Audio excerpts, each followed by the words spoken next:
সবার দৃষ্টি নতুন দলে, এটি দৈনিক যুগান্তরের প্রধান শিরোনাম। খবরে বলা হয়, জুলাই গণ অভ্যুত্থানে নেতৃত্ব দেওয়া বৈষম্য বিরোধী ছাত্র আন্দোলনের পক্ষ থেকে শিগগির নতুন রাজনৈতিক দল আত্মপ্রকাশ হতে যাচ্ছে। এই দল গঠনকে কেন্দ্র করে রাজনীতির মাঠে সরগরম হয়ে উঠছে। বিভিন্ন শ্রেণী পেশার মানুষ সহ সবার মধ্যে এ নিয়ে আগ্রহের কমতি নেই। 15 ফেব্রুয়ারির মধ্যে নতুন এই দলটি আত্মপ্রকাশ হতে যাচ্ছে।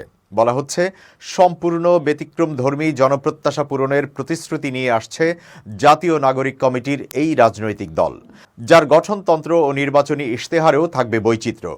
আগামী জাতীয় নির্বাচনে 300 আসনে প্রার্থী দেওয়া হবে। প্রয়োজনে তারা নির্বাচনী জোটও করতে পারে। এই অবস্থায় সবার দৃষ্টি এখন নতুন এই দলের দিকে। অভ্যুত্থানের 1 মাস পর সেপ্টেম্বরে আন্দোলনের নেতৃত্ব দেওয়া নেতাদের নিয়ে নতুন বাংলাদেশ গড়ে তোলার কথা বলে আত্মপ্রকাশ করে জাতীয় নাগরিক কমিটি। প্রায় 4 মাস ধরে সারা দেশের বিভিন্ন জেলা উপজেলায় কমিটি গঠন করে সংগঠনের বিস্তৃতিও ঘটিয়েছে তারা। উদ্যোক্তাদের পক্ষ থেকে বলা হচ্ছে, তৃণমূলে সাংগঠনিক কাঠামো তৈরি হলে দলও দাঁড়িয়ে যাবে। গত কয়েকদিন থেকে জাতীয় নাগরিক কমিটির পক্ষ থেকে দল গঠনের সর্বশেষ প্রস্তুতি সম্পর্কে জানান দেওয়া হচ্ছে। আগামী ডিসেম্বরের মধ্যে জাতীয় নির্বাচনের সম্ভাব্যতা মাথায় রেখে দ্রুত দল গঠনের প্রক্রিয়া শেষ করতে চায় নেপথ্যের কারিগররা।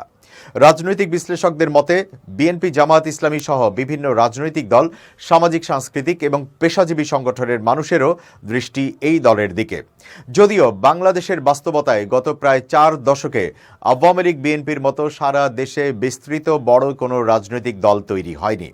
বিভিন্ন সময় বেশ কয়েকটি রাজনৈতিক দল গঠিত হলেও সেগুলো আওয়ামী লীগ, বিএনপির মতো বড় দলে রূপান্তরিত হতে পারেনি।